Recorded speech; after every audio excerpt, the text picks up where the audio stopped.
Go ahead and close your eyes.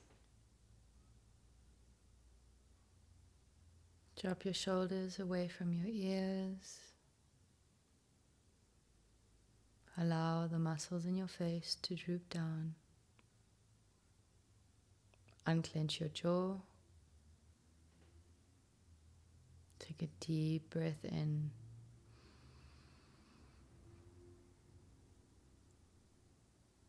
Exhale.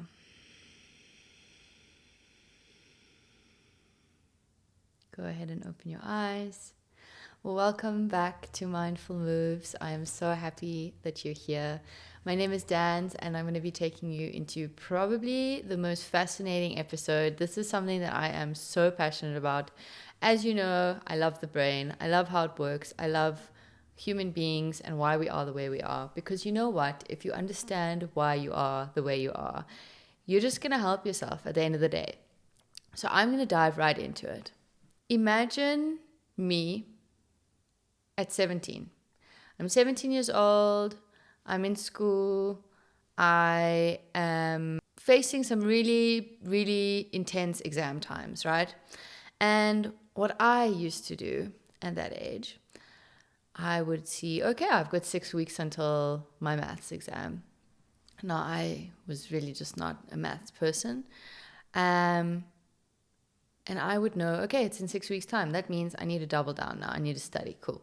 So I would go and I would make a beautiful plan, and I would plan out exactly how I was going to study.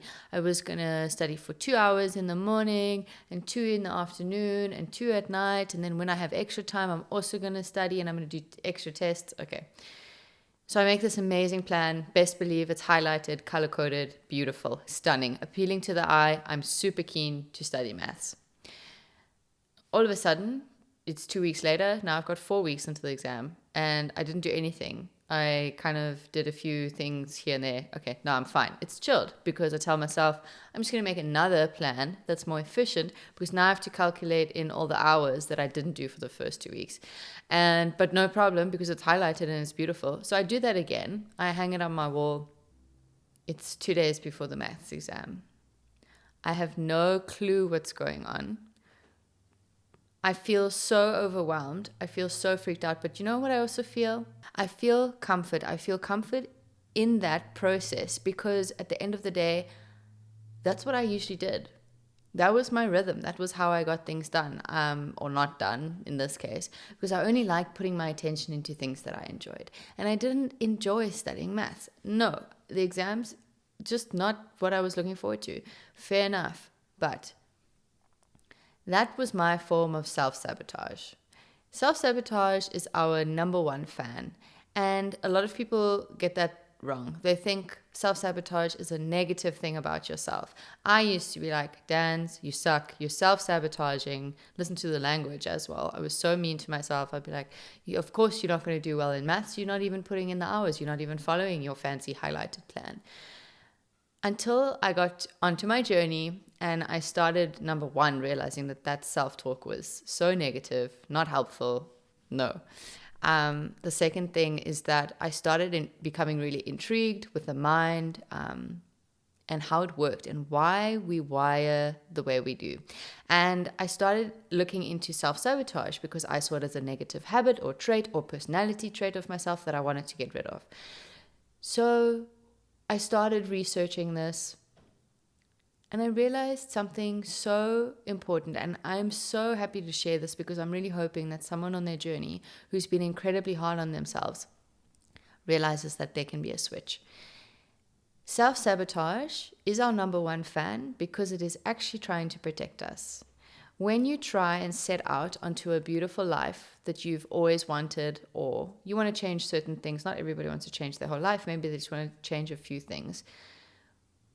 And all of a sudden you find yourself back at square one. You haven't changed anything. You feel like you've wasted time and you go ahead and you blame yourself.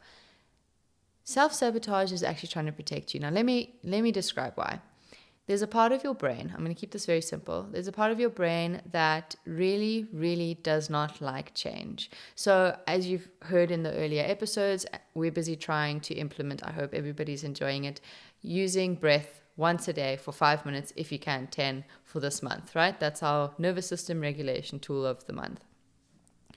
Now, how self-sabotage may come in and appear to be harmful, but it's actually trying to help you. So in your brain, it says, hey, you've been behaving like this for most of your life. This is your comfort zone. And anything out of that realm is going to be, we don't know what's going to happen. I'm just going to use this example for practical reasons. Let's say we were cavemen and women. There was maybe a really intense storm, whatever. The whole family or tribe needs to move to another part. In that time, the brain, this part of the brain, the self-sabotage side, was really helpful because it would keep you alert for any dangers. Because changing location meant maybe new predators, maybe it meant different environment, maybe there was another tribe that was going to hurt your tribe. The point of the story is that comfort zone was our protector because it would keep us safe from the outside elements. Now, unfortunately, fortunately, we've developed, but that part of our brain is still very primal, I like to say.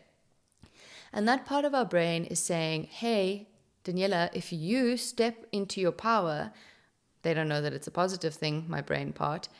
If you step into that, I have no idea what that feels like. So to put it very simply, and this blew my mind, your brain would rather have you fail and be disappointed because that is what it knows, rather than trying something that you know in your head would be better for yourself, but you've never done before, so your body doesn't know what it feels like. Now let's just take a moment and let that sink in. That means that even when you're trying to, let's say, self-regulate, you want to do nervous system work, whatever it may be, your body isn't even used to feeling safe. That's why it feels so uncomfortable. That's why the change doesn't last. And it's why our self-sabotage comes in and says, you know what, you do not even know what this is. Let's not even try. That's why so many of us live in this bubble of our life and we constrict it for ourselves, not knowing that that part of our brain is just trying to protect us. So what I'm saying here is, instead of having a negative connotation with self-sabotage, I like to now look at that part of my brain. I don't even use self-sabotage that much anymore. I use my primal brain. It's just trying to protect me. And it's true. Your primal brain is trying to keep you safe. So thank it and say, thank you so much for everything you've done until this point. But I'm going to take the reins from here. We are going to be fine. And it's going to come to use, obviously, that part of your brain in certain situations, and you'll know which situations they are, but it's not when you have to respond to 50 emails and you just avoid it because you want to do it at the last second. That's not when it's useful. And so we're cultivating this idea of, I understand how my brain works, so I'm going to work with it, and I'm not going to judge my brain. It doesn't work like that.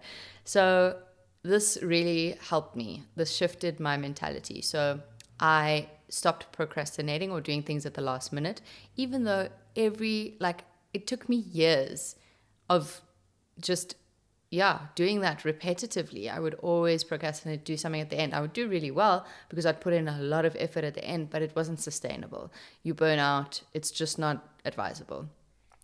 Until I realized that that part of my brain was trying to protect me. Self-sabotage is my number one fan, and I'm going to learn to embrace it.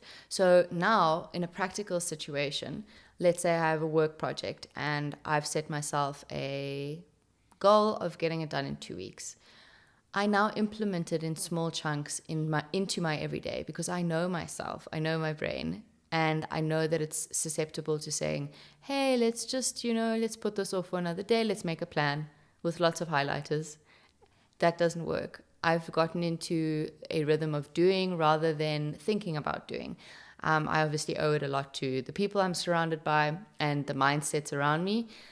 But I think that this is a huge, huge step in the right direction. I mean, literally, us sitting here right now and me being able to talk to you, this is me not doing something at the last minute. I have a date in my mind that I want to release this. I want to have everything sorted. And I could leave it to the last second. I know I could have, because it was so much fun to plan this and think, what episodes, what do I want to bring? What value can I bring to people listening? And that was a fun part, but I kept that part really minimal because I knew that the value was in what I was going to say, and that nothing is going to feel as good as doing the thing. You need to do the thing. Thinking about the thing is not going to help you.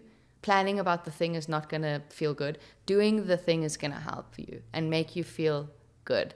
So I hope that you learn to embrace that side of you. Read a bit more about it. I'm doing a whole blog post on self-sabotage and how it works specifically. So try and help yourself. As I said in the beginning of this season, download a habit tracker, track your habits, reward yourself, make it feel good when you do something, and you'll find your rhythm. I know that humans love to get a step-by-step on how to live life, because we look up to people, and I myself have done this and still do it sometimes, and I just have to get myself out of that. We look at other people's lives and we think, please tell me your formula. Or, for instance, when I had my hormone imbalance, which I've now completely self-regulated through my regulation tools, I was looking at every other one. I said, who else has PCOS? How can they help me? What did you do step by step? What supplements did you buy? What exercises did you do? What did you eat? And obviously, all this information is helpful because a lot of people are doing trial and error for you. I'm not saying don't research. I'm saying go ahead and implement what feels good to you. So I did the things that felt good. I tried them and tested them. And that's how I am. That's why I am where I am. And I implore you to do the same. Understand that resistance from the self-sabotage side of your brain will come and it will face you. But I think we give it too much power and we ease into it too quickly. Another example of this is if you want to start eating better and better nutrition. So this is a key thing because I really am a firm believer that nutrition really builds you from the inside out. And so often we will maybe go out with friends or we'll go to family and they will have foods that we know, for instance, are not working with your body. Maybe you know that you're gluten intolerant. Maybe you know that sugar makes you feel super sleepy in 2 hours because you have a blood sugar imbalance or whatever it is. And the people around you are like, whatever, just do it. Like, it'll be fine and you'll feel fine. But you are the only one who knows how you'll feel afterwards. They won't have to feel how you feel. People love to stick in groups in these situations, especially when you're trying to better yourself and do something hard. Just remember that so many people will just stay with the self-sabotage side of themselves. They will not get out of that because they are happy to stay in that loop of disappointment because it feels comfortable. Don't forget that it feels known, it feels familiar, and your body is like, why would we leave this comfort zone? Just understand that if you can start this in your day-to-day, as we spoke about in the previous episodes with habits and shifting your mindset, I really need you to go inward and realize that you can do it. There are people living abundant lives because they have chosen to face that resistance and push through anyways. My motto in life is do it anyways. Feeling overwhelmed, do it anyways. Feeling stressed, do it anyways. Feeling like you can't do it, you're not good enough, you've never been good enough, do it anyways. This is living proof. Nobody feels ready. Nobody. I can tell you that right now. But the best way you learn is through trial and error and, as I said before, repetition. Keep going. And learn to just love the parts of yourself that you've criticized for so long. I used to really despise that part of myself that would self-sabotage. But if you look inwards, it was just a part of myself that was just trying to protect me and keep me safe.